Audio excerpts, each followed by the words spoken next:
When Donald Trump ran for president, he promised that he would drain the swamp in Washington, D.C. In power, he did the very opposite, using the presidency as one big PR and marketing campaign for his businesses, with frequent visits to his hotels and golf courses and constant name-dropping of his business interests to ensure that those who wanted his favors would know where to spend their money. Trump thus deserves to be termed the most corrupt president in U.S. history, putting his own interests ahead of those of the United States at the same time as peddling influence to the detriment to competing private businesses. According to watchdog Citizens for Responsibility and Ethics in Washington, there are more than 3,700 conflicts of interest that it has observed, but the watchdog notes that there are likely hundreds, perhaps even thousands more conflicts that they know nothing about. Jimmy Carter famously divested himself of his peanut farm before taking over the presidency in 1976. President Trump promised he would have no involvement with his businesses as president. Within days of becoming president, he went to Mar-a-Lago.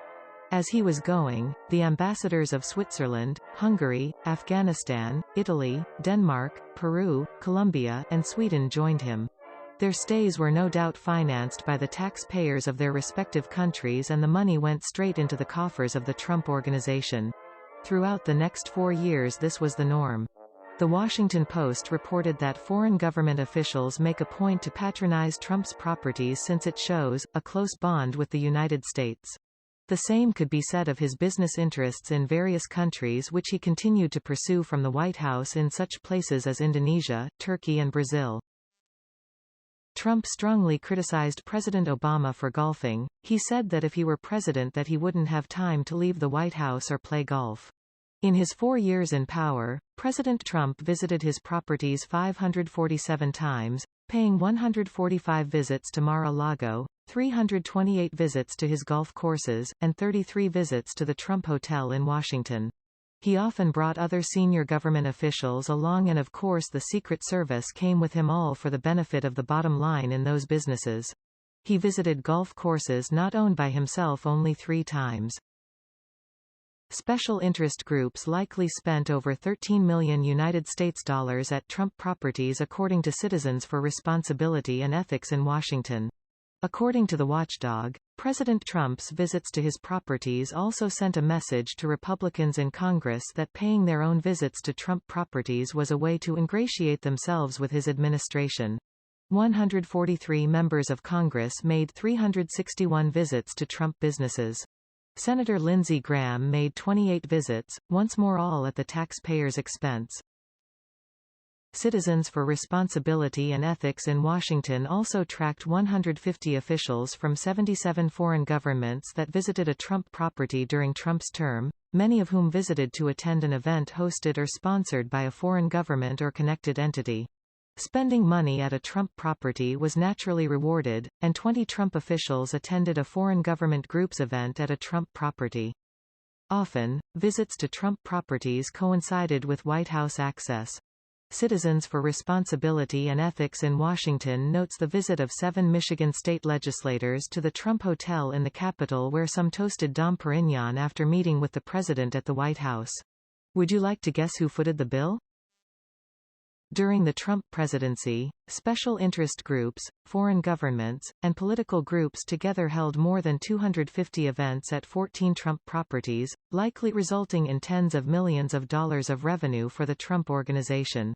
As decision-makers from business and government would hang out in the same places knowing that others like them would be there, and most importantly off all President Trump could be accessed. Big parties and meeting were held at Trump properties, which probably made 8-figure sums for the Trump Organization. When changes in policy, or government purchases could be influenced, contracts purchased which could be worth billions, then a few million here and there as peanuts. This was a political lobbyist's dream. Once more, according to research by Citizens for Responsibility and Ethics in Washington, 30 special interests received favorable policy outcomes from the Trump administration following an event at a Trump property. Trump was not averse to taking money from his supporters. Big funding-raising events were held at his properties with the income earned going not into his own political campaign but into the pocket of the Trump Organization. Political groups spent $11.8 million at Trump properties during Trump's term, including more than $3 million at Trump's D.C. hotel, $1.8 million at his Doral resort, and nearly $500,000 at Mar-a-Lago. Currying favor with Trump led to the governments of various countries switching events to Trump properties, to the detriment of the businesses which had previously hosted them. For example, both the Kuwaiti embassy and Romanian consulate both held events that had previously been hosted at other locations before Trump's presidency, and Kuwait continued to hold their National Day celebration at the hotel for 3 years in a row. One wonders where the next one will be held. Trump constantly used the publicity he had to plug his businesses. As he was such a frequent visitor to them, there was also a chance that he might pop by, great not only for the curious tourist but also for the person seeking a deal. This also might reverse the fortunes of a business in trouble, as many of Trump's businesses had been. For example, the Doral resort near Miami had been struggling financially for many years according to the Washington Post. Trump tried to drum up business by as many as 29 promotions for it, which were followed by public mentions by other White House officials. In turn, this led to the shameless attempt by the president to try to get it nominated for the 2020 G7 meeting. He brought the subject up at the G7 summit in France in 2019. He claimed that this was the idea of the Secret Service, but documents obtained by Citizens for Responsibility and Ethics in Washington show the reverse to be true. Trump continued to run his businesses whilst being president and neglected the duties of president. The business interests of the Trump family in Russia and China have been reported in depth elsewhere, so we will give them a miss here. Instead, let's take the case of Argentina, which is less well known. On the day after he won the election, the developer of the Trump Punta del Este Tower in Uruguay facilitated a phone call between Trump Organization Executive Vice President, Eric Trump, and Argentina's then Foreign Minister. The developer then announced that construction on a Trump Tower in Argentina would commence in September 2017. On 14 November 2016, then Argentine President Mauricio Macri called Trump to congratulate him on winning the election. According to an Argentinian journalist, Trump used the call to lobby Macri for a Trump development in the country. 3 days later, the YY Development Group announced that construction on a Trump Tower in Argentina would commence in the summer of 2017.